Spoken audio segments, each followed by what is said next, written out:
Hi everyone, again, thank you for joining us here in today's webinar on local testing and development best practices for serverless applications. Again, my name is Chris Munns. I'm currently a Senior Developer Advocate for serverless here at AWS. And today we're going to talk about, obviously, the title of this session around kind of getting into some of the workflow that you as a developer of software applications, of serverless software applications will go into and kind of a number of the different tools that we have available for you today, as well as things to be considerate of and to think about as you're going through this process. A little bit more here about myself. So again, I'm currently a Senior Developer Advocate for serverless at AWS, based in our New York City office. I've been here at AWS actually across two different roles for a little bit more than 5 years now. And I myself actually come from more of an operations background. So not a traditional application developer, but I've become a firm believer that serverless is absolutely the future, and spend kind of my time here at AWS working with our customers to help them understand what that future looks like. So why are we here today? So the topic of serverless and serverless applications has become a really hot trend here in the IT industry and for developers kind of around the world. And we've been really kind of happy and pleasantly surprised here at AWS when we've seen just kind of the reaction that we've gotten to products such as AWS Lambda, Amazon API Gateway, and some of the others that we'll be talking about here today. And serverless really changes the way that you think about building applications, about how those applications perform, about how you can secure them. But there's still a lot of mechanisms and day-to-day mannerisms of development that you go through that are very similar. And so really here today, my hope is that I give you enough insight and understanding to understand how you can start building serverless applications today, from local development environment all the way up the stack through production deployments. And so real quick, while we're kind of talking about the space and defining it, here at AWS, we have a pretty firm definition for what we consider serverless to be. In our case, there's really 4 factors that make up serverless, and we kind of use this as a bar for any of the products that we have or technologies. When we talk about them, we say, is this a serverless product or technology or not? In this case, those 4 points, as you see right here, are no servers to provision or manage. So anything that involves you managing an OS or managing a container yourself, or thinking about any of kind of the software management of those instances or containers is something that requires you something to provision and manage. And so if you're doing any of those things, it's not serverless. The next point is something that scales with usage. So as requests or data comes into your application, it should automatically be able to scale up and then obviously back down again to handle that load. You should never have to pay for idle. So here at AWS, we have a number of services that are very easy for you to scale up, but often sometimes they require you to think about capacity planning, require you to think about kind of overhead capacity that you could have for as requests come in. And so in that case, you can often find yourself paying for idle. Or if you were in a physical data center world and you had physical hardware, you basically always have to plan for idle. So there's a lot of opportunity cost that's lost in that.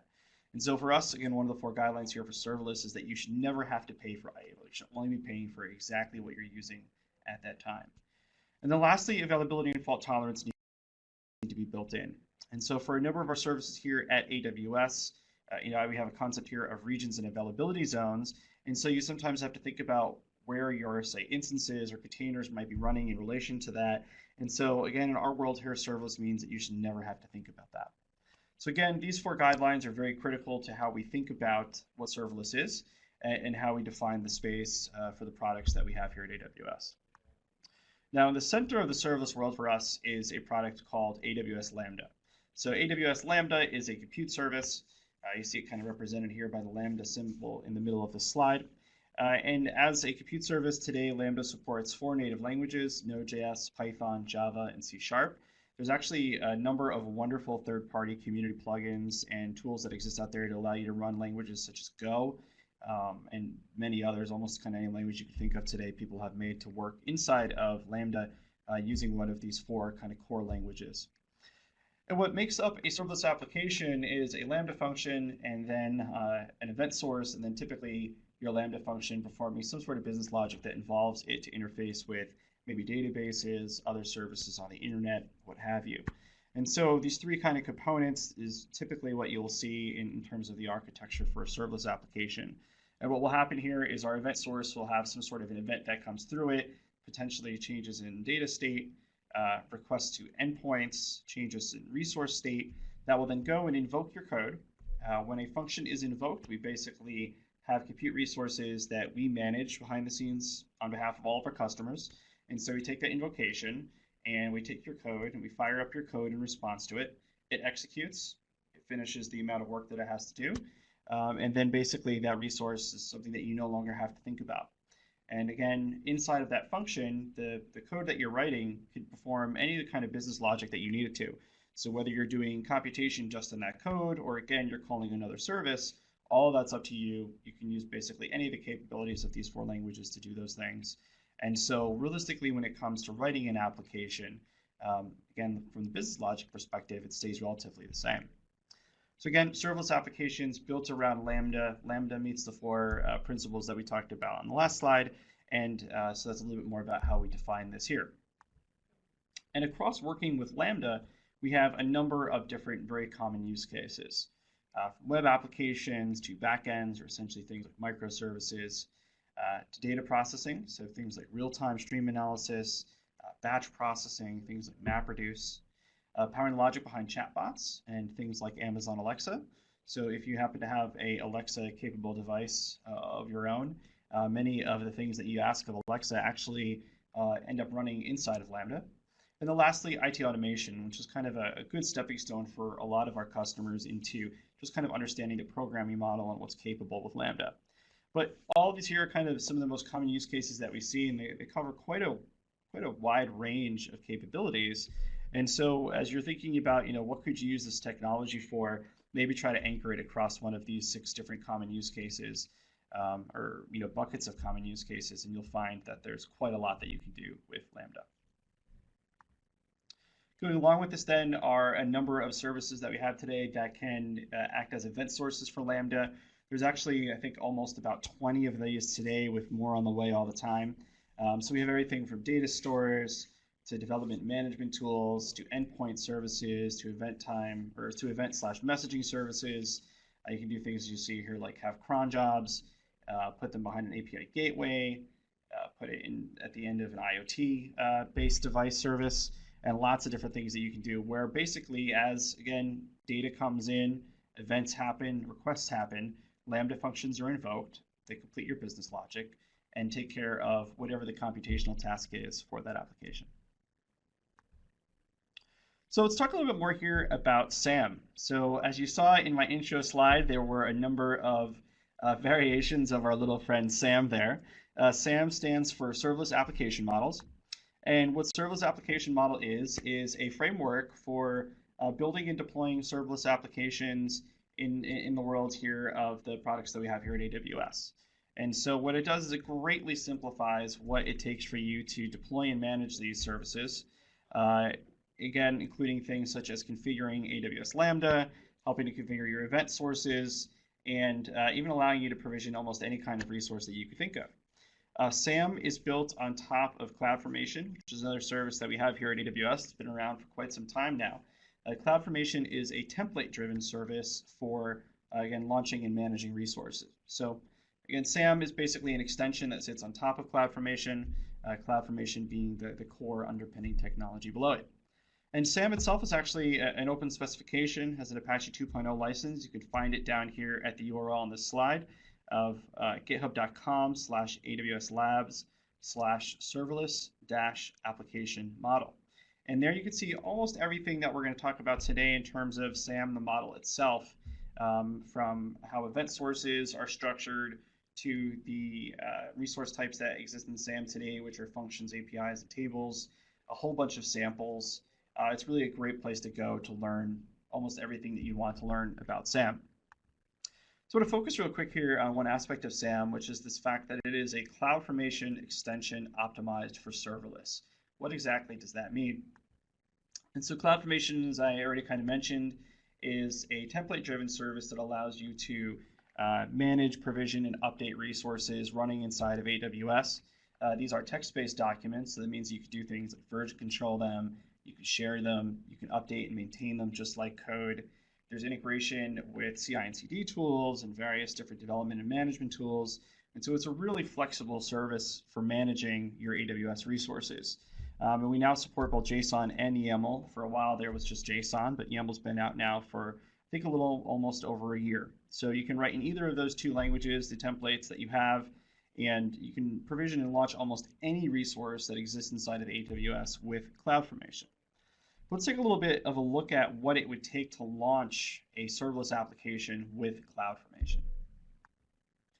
So this is an example of a CloudFormation template for a serverless application. While now I wouldn't expect you to be able to read all of the text here that's on this slide, what I want to get through basically is the idea that SAM greatly simplifies this.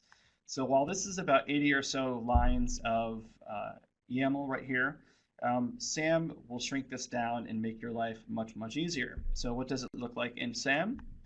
Well, it actually looks like this. So this is an example of a SAM template that does pretty much exactly what was in that 80 or so lines of CloudFormation. This here is about just shy of 20 lines of code, I believe. And let's break down a little bit of what's inside of this template file. So there's really kind of two main sections with kind of three components across the two of them that we'll go into here in this example. The first is the header for this template. So we see that there's a template format version, and then we see that there's this line called transform. So again, SAM is a extension or a transform inside of CloudFormation. So you have to have that line there so that CloudFormation knows to essentially transform the resources that you have inside of your SAM template into regular CloudFormation. And then inside of this template, we actually have two resources. One is just a serverless function. The other is a serverless simple table.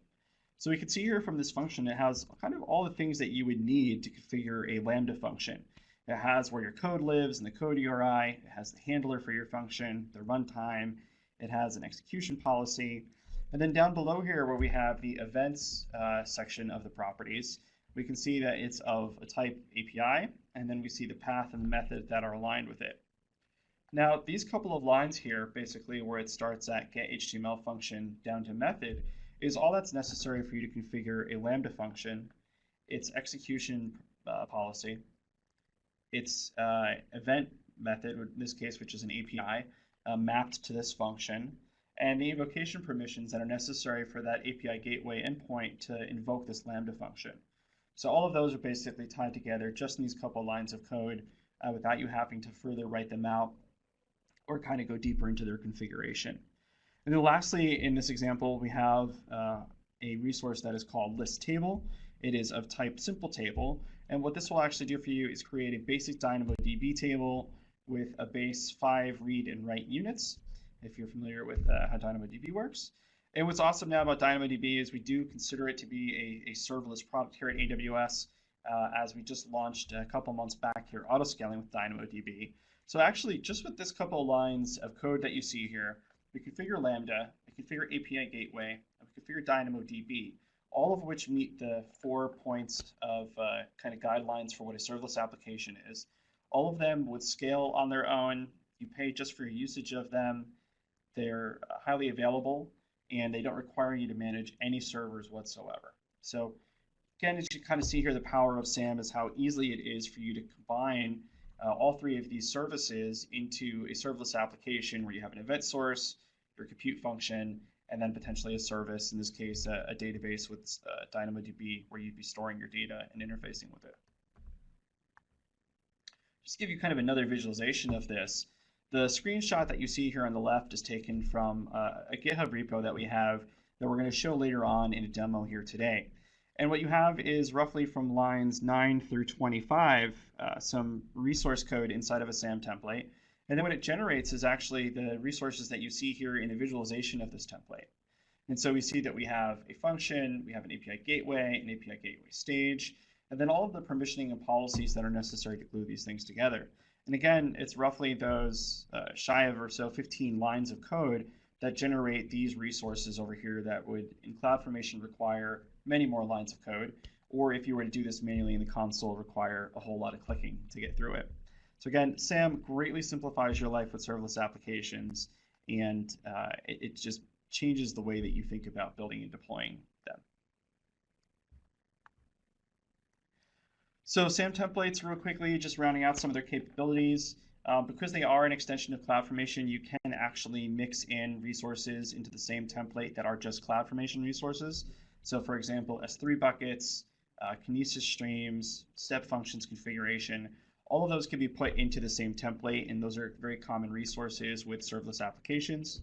Supports the use of parameters, mappings, and outputs inside of the template. Again, as part of what CloudFormation supports, those are very useful for dynamicness in your template. We'll talk about that a little bit later during best practices. Supports what are called intrinsic functions. There's a number of these that are native to CloudFormation that allow you to do things such as split, join, various strings, referring to other strings, and a number of other capabilities that come kind of inherently with the DSL of CloudFormation. You can also use import value, so there are some exceptions that are mentioned there, but basically you can import exported values from other templates. It's very useful for combining together various resources from various CloudFormation stacks without you having to think about sharing that information yourself. And again, lastly, just like CloudFormation, SAM supports both YAML or JSON as the languages that you can use for your templates. So again, very kind of capable tool in terms of your ability to launch not just serverless applications, but really any of the resources that might interface or be kind of around your serverless applications in AWS. And then when it comes to actually taking this template and doing something with it, there are two commands that are SAM-focused commands that you could find today in our CLI, the APIs for CloudFormation, or called via maybe something like Code Pipeline or some sort of other CI and CD tool. The first one is package. So what package does is it looks at your current basically running directory that you're in on, say, your command line, and takes all the contents inside of that directory, zips it up, can upload it up to S3 for you, and then comes back with a property for the code URI, which can be used inside of your Lambda functions. And then the second one is deploy. And what this does is it actually calls out to CloudFormation first to do what's called create change set, and then to execute the change set. And now this is really key, because in order to use transforms, you have to do it via another capability of CloudFormation called change sets, which can do everything from act almost kind of like a dry run to giving you visibility into resources that are changing over time, to doing things like enabling transforms. And so change sets are a critical piece of CloudFormation today. And so these are kind of the two main commands that come along with SAM. And again, you could run these directly from your workstation or your laptop as part of development. You could integrate them into a CI or CD pipeline, or put them kind of into any other process that you have for deploying code. So we've talked a little bit here about SAM and the templating language. Let's now talk about kind of one of the most exciting things that we have that has come out of the serverless organization here at AWS, and I think maybe here in 2017. So just a couple of weeks ago, we launched SAM Local. SAM Local is a CLI tool for local testing of serverless apps. And so what it does is it allows you to take your SAM template and basically run or invoke locally your serverless application. And we're going to go into quite some depth here today about this. But it really changes the way that you think about doing development of serverless applications, in that it now enables you to do a lot of dev and test locally, whereas previously you would have had to upload your functions up actually to Lambda, configure the related services around it, and do all of your testing live up in AWS. So with SAM here, basically you have the ability to see things such as the response object of your requests. We'll go a little deeper into this. Function logs that are generated by your function, and allows you to basically configure functions or test functions that have proxy style APIs, as well as those that have regular invocations similar to a Kinesis, DynamoDB, or S3 object notification. We currently today just support Java, Node.js, and Python. We are working on C#, and so keep your eyes glued kind of to the repository listed down below here, which can help that out. And actually, I'm going to call out real quick here that on this slide, we actually have the incorrect URL. So at the end of this presentation, there is a correct URL, and so you'll want to check that out there. But essentially, in AWS Labs, the main organization that we have here for AWS, you can find the SAM Local CLI tool in order to do this. A little bit more here about SAM Local. Some other cool capabilities of it is that today it supports live debugging for Java and Node.js. So that's pretty exciting if you are a developer in either of those languages. What happens and how SAM Local works is it takes your code and it bundles it into a Docker container. That Docker container is actually running a Lambda in a similar to Lambda environment, I guess I would say, that is set up to mimic Lambda's execution environment. So what this means is it emulates things like timeout, memory limits, various runtimes that we do have. One thing that it does not have today is the ability to emulate CPU limits. So with Lambda functions, when you configure them for a certain amount of memory, we also make available a certain proportional amount of CPU. There's really no easy way to recreate that locally on people's laptops or desktops today. It also has partial support for API gateway emulation, in this case, in supporting of proxy calls.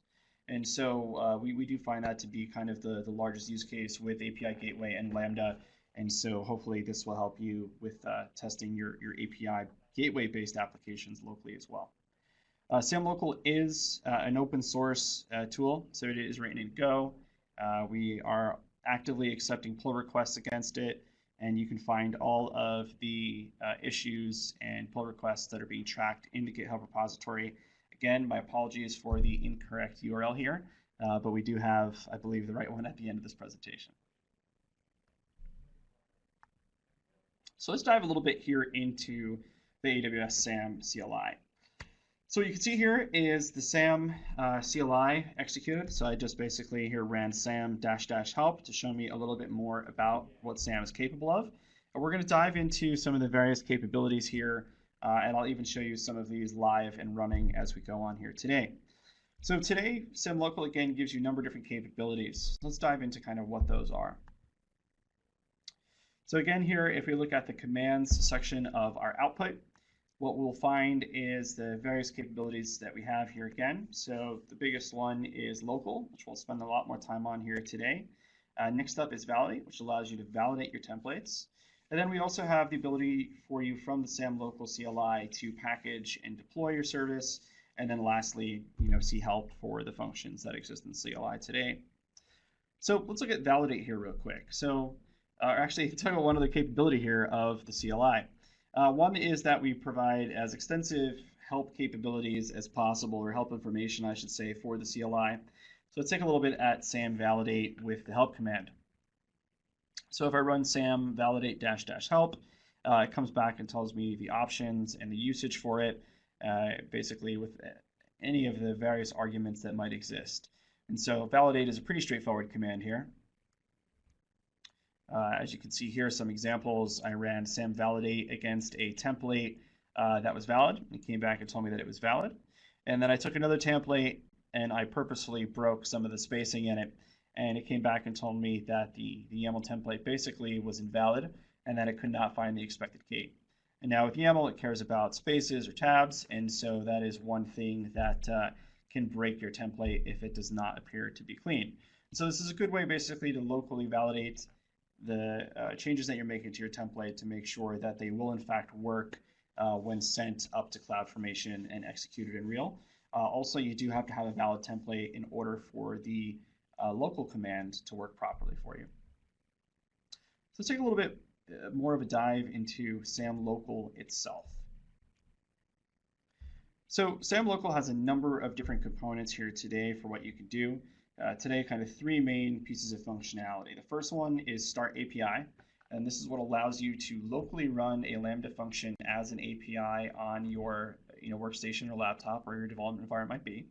And so this is great for mimicking effectively what it would look like for your function to be behind an API gateway. Next up is invoke. So this allows you to invoke a Lambda function, say in response to a mock event from S3 or Kinesis or DynamoDB. And I'll show you here how this works. And then lastly, you have the ability to generate events that you would then pass to an invoke. And what this is going to do is generate example syntax for the various different services that we support here inside of SAM Local.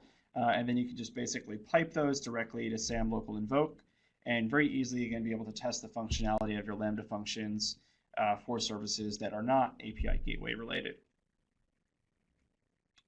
So looking a little bit more here at the Start API command, It's really pretty straightforward. And in fact, when I show you here an example of this in a little bit, you can run it with as little as just SAM Local Start API.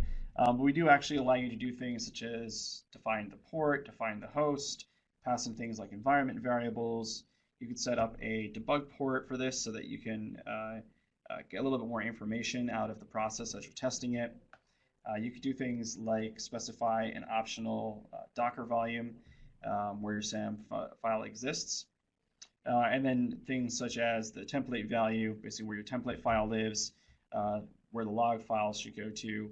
And then if your serverless application has any sort of web assets, so CSS, JavaScript, HTML files that might be located inside or even outside of the current directory, you can actually specify those with the static dir value and then be able to hit the URL that we specify for the Docker container without any sort of API path attached to it and be able to directly test those resources. So if you had a true serverless application that had a web front end, an API business layer that was API gateway and Lambda, you'd be able to actually test kind of that full thing from the web interface all the way out through the API. So let's actually break here and take a look at what it looks like to run a API locally on your laptop or workstation. Okay, so I've switched over to a web browser now, and I'm going to walk you through this demo, which is something actually that you could very easily recreate at home and test yourself. What we have here is a public repository that you can find in the AWS Labs organization in github.com. And in this is a repository called AWS-Serverless-SAM Farm. And this is, again, a really simple demo that kind of shows you a number of different aspects of working with a serverless application, including setting up the full website, which is a browser-based website that talks to an API. And that API then is backed by Lambda.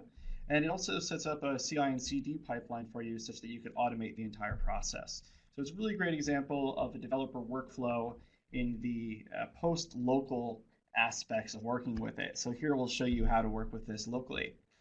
When you eventually get the demo up and running, all that it really shows you, and it's really straightforward, is a website where you have our wonderful little mascot for serverless, SAM, bouncing around.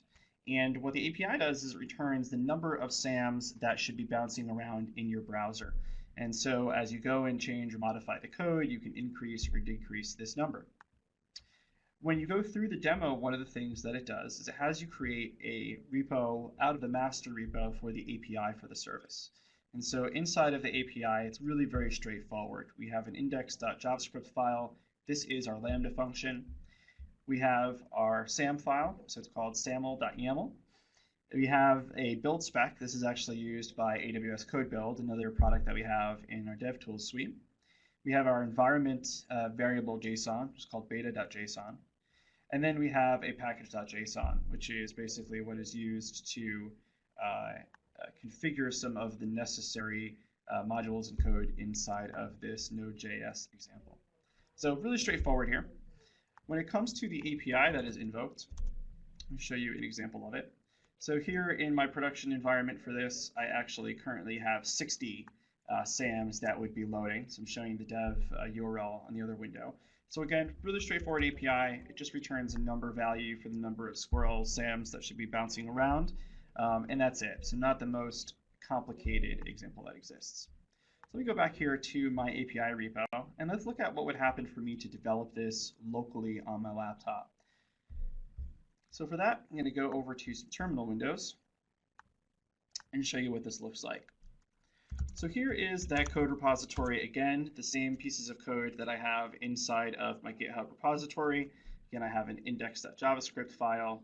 I have the rest of the packages, or the rest of the files that were there. And then I also have the node modules that are included as part of this.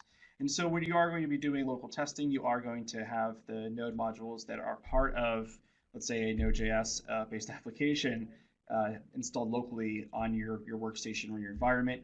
The same is what you would do for Python, Java, or C#. So before I had mentioned that SAM's a pretty straightforward command line tool. So again, we can run SAM help and see everything that I showed in my previous slide here.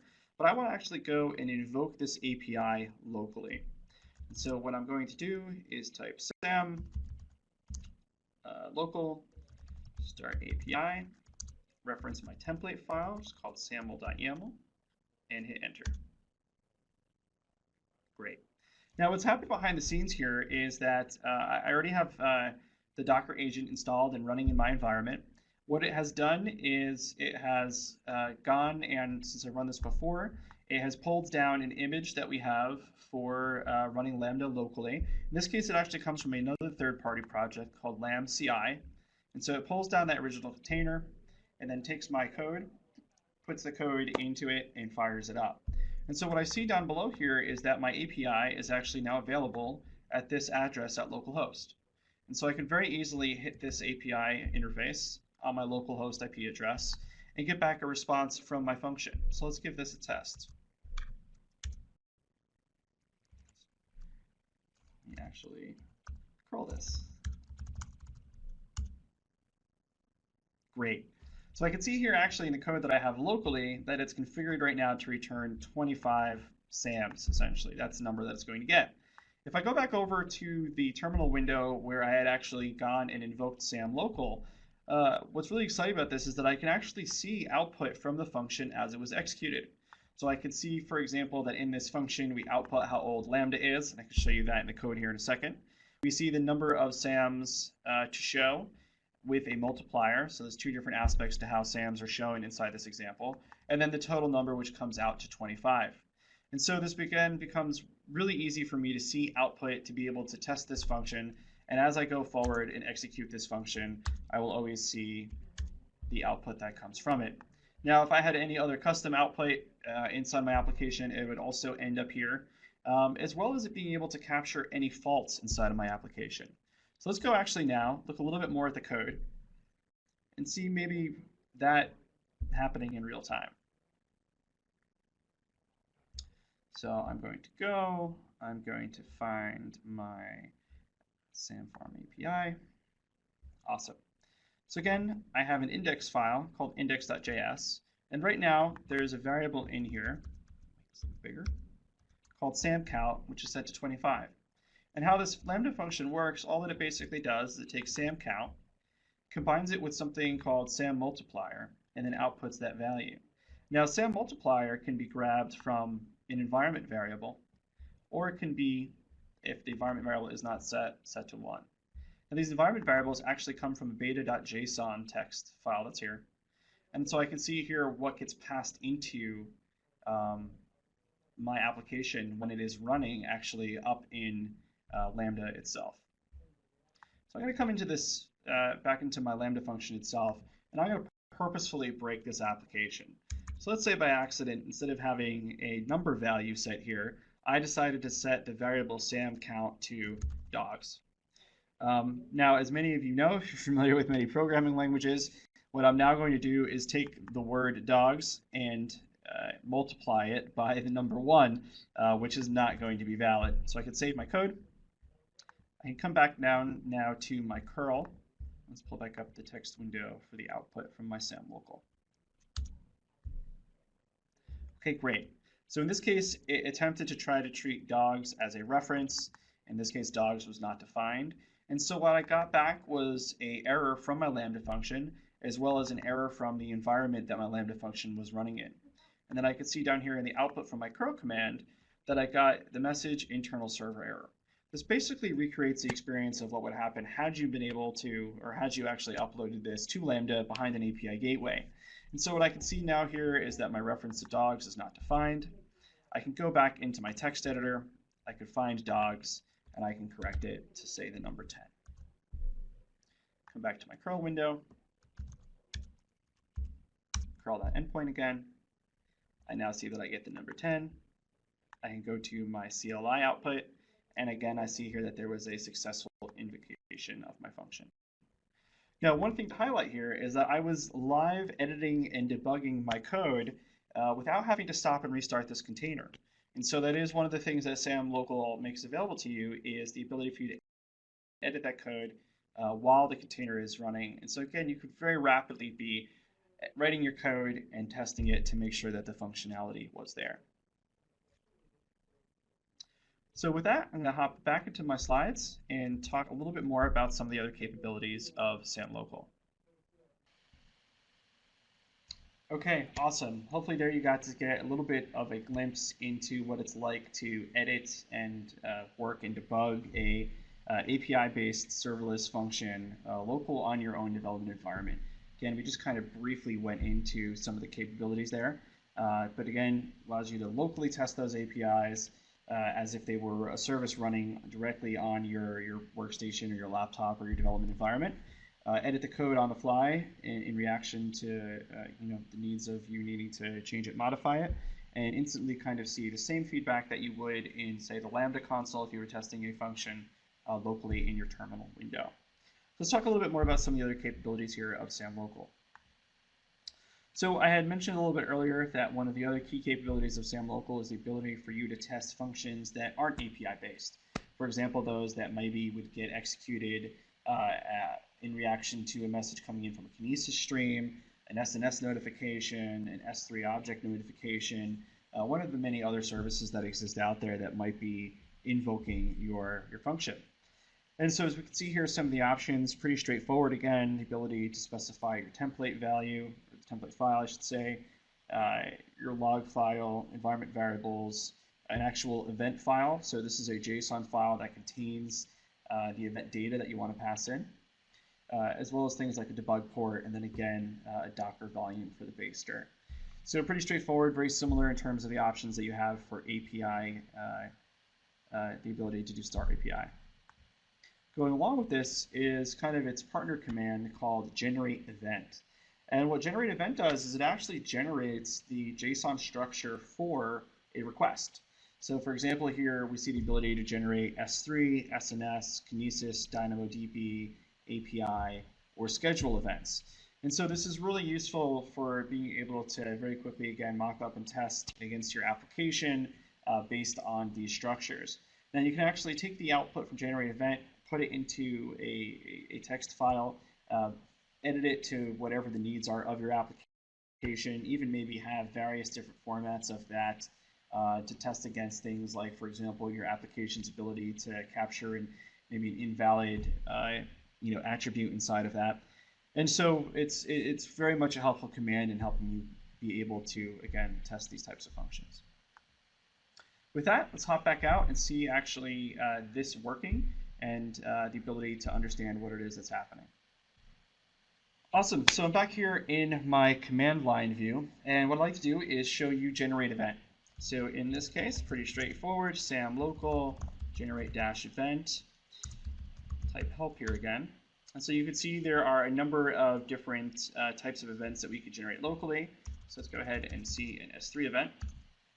And what this is going to do is generate some sample JSON for you that you could very easily copy and paste into a text file, or you could also pipe it against SAM local invoke, and if you had a template inside of here, you could pass that right in.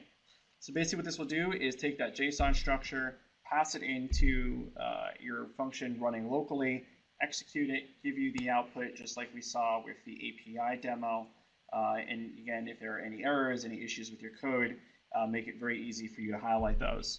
And so again, for testing things that are much more event-based versus an API-based workload, it makes it really straightforward for testing these on your local environment without you having to, again, upload to Lambda, have that event source configured, have some sort of event generation configured, and so forth. Let's go back here to the slides and talk about some of the best practices now for working with both SAM local, and in general kind of serverless applications.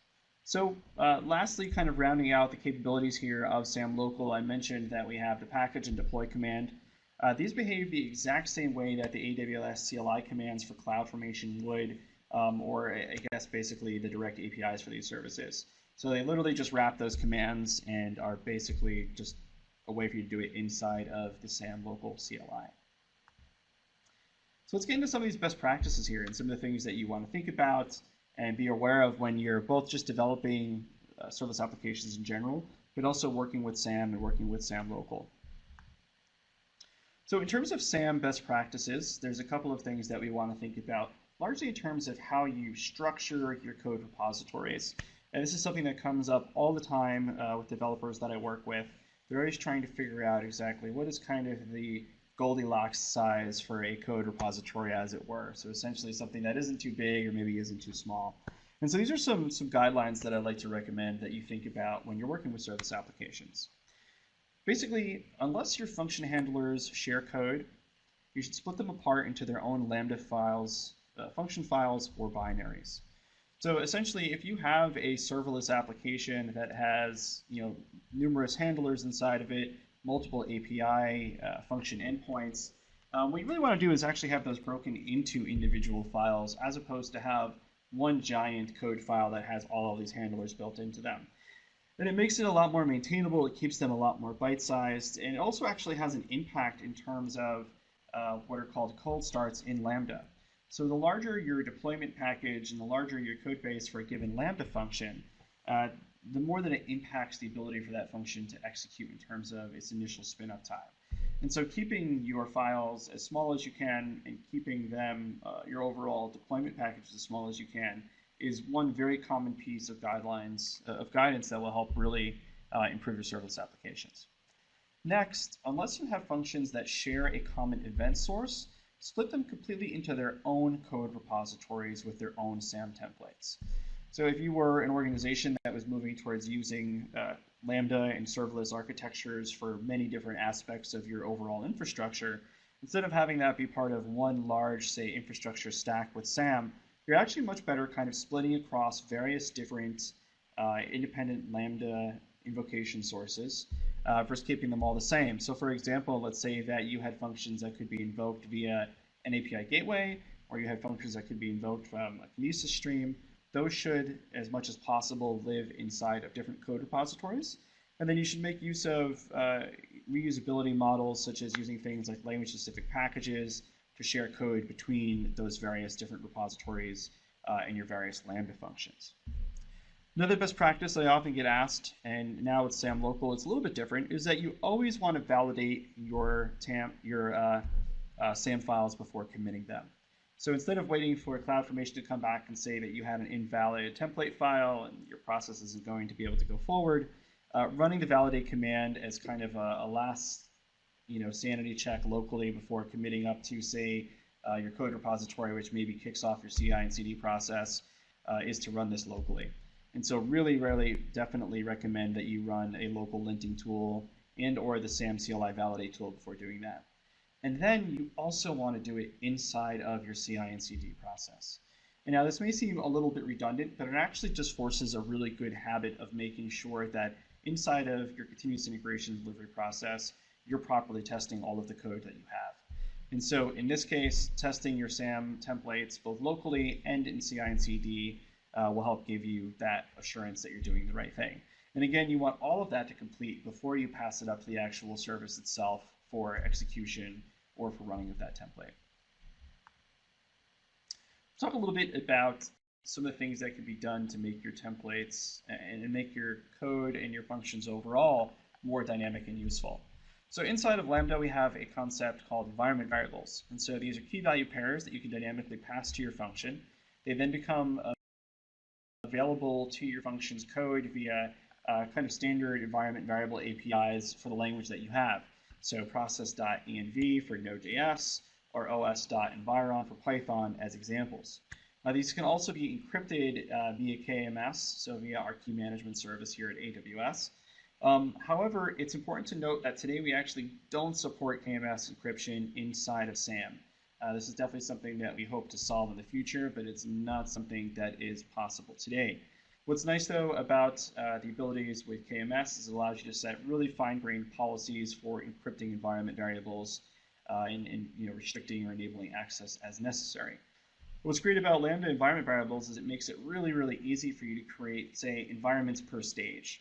So the ability for you to have dev, testing, and production environments for your serverless application. Now, API Gateway supports a very similar construct. In this case, it is called API Gateway Stage Variables. Acts very similar to environment variables in the sense that it is a key value store that allows you to access various data in that value. So you can use this to store things such as configuration values, environment-based values, and then these are made available inside of the fields that API Gateway passes on to your backend services behind your API Gateway. So let's see how these would relate to SAM. So we actually see here as an example of a SAM template. On the left, I have the parameters section of a template file where essentially what would happen is the service or the person that's executing the SAM template can at runtime pass in these parameters. And then what we see here on the right-hand side of the slide in the text is how in a Lambda function and then in an API Gateway stage, we're going to pass in those environment variables to the underlying service. So we see one environment variable or parameter is just called environment. The other one is more or less called special feature 1. And so you have the ability to define these and pass them in as necessary. You see the intrinsic value or the intrinsic function called exclamation point reference, and then it referencing the parameter. And so what this does is add, again, an ability for you to have very dynamic templates that allow for easy reusability across various environmental stages inside of your infrastructure. And then with SAM itself, for testing this locally, you can pass in those environment variables in the form of a JSON structure. And then when it comes to actually invoking these live in production, you could reference that same environment JSON file, and then you could have one for each of the various stages that exist inside of your infrastructure. So again, in terms of its relation to best practices for SAM, what you really want to get to is the concept of a SAM template that supports multiple environmental stages. So we see here the example of dev, test, and prod for one single SAM template, all put up in source control, where you then have either environment variable text files, so JSON files, or you pass them in on execution time, depending again on that stage. Another thing that you could do is use pseudo parameters such as AWS region, and there's a number of these that exist inside of CloudFormation. You can find those all in the CloudFormation documentation. You also want to try to make use of export value and import value, which allows you to share resources across stacks. So assume that you have application components that maybe need to be accessed by other applications.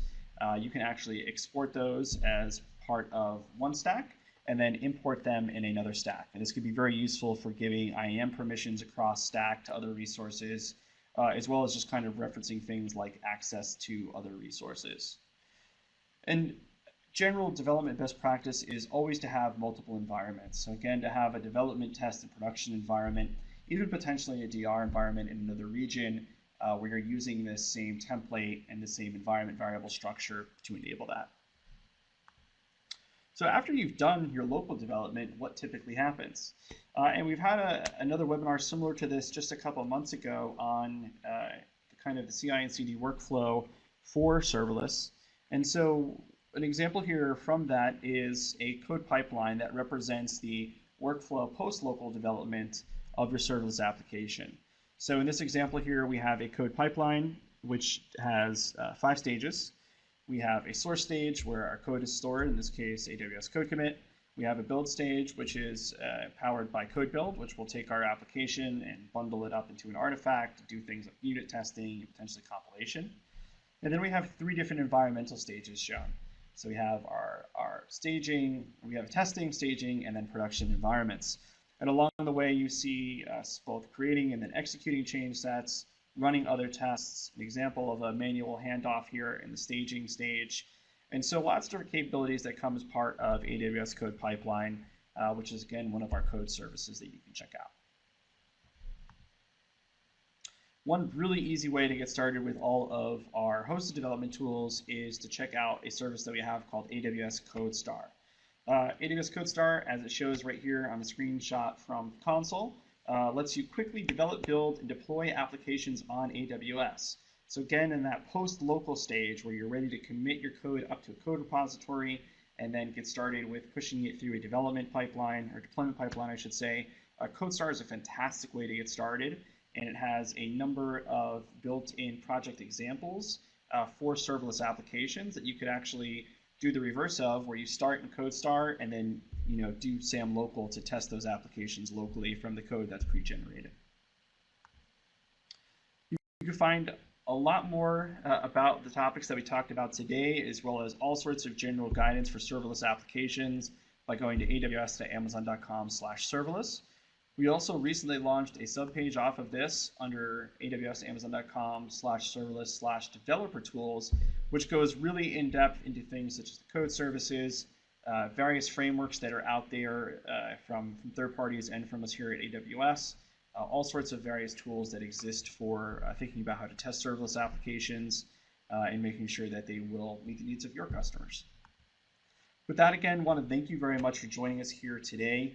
You can see here the links to pretty much almost everything that we talked here about today, including the right link for SAM Local. So again, that is in github.com/AWS Labs/AWS SAM Local. We will make sure that that is corrected in the slides that we post up on SlideShare. And then you can read again more about building serverless applications, about AWS Lambda, about API Gateway, about CloudFormation on the links that are shown here below. And with that, again, want to thank you very much for joining us here today. Again, my name is Chris Munns. I am a Senior Developer Advocate for Serverless here at AWS. You can email me at munns@amazon.com. We're going to stick around here and do some Q&A, so feel free to get those questions entered in here.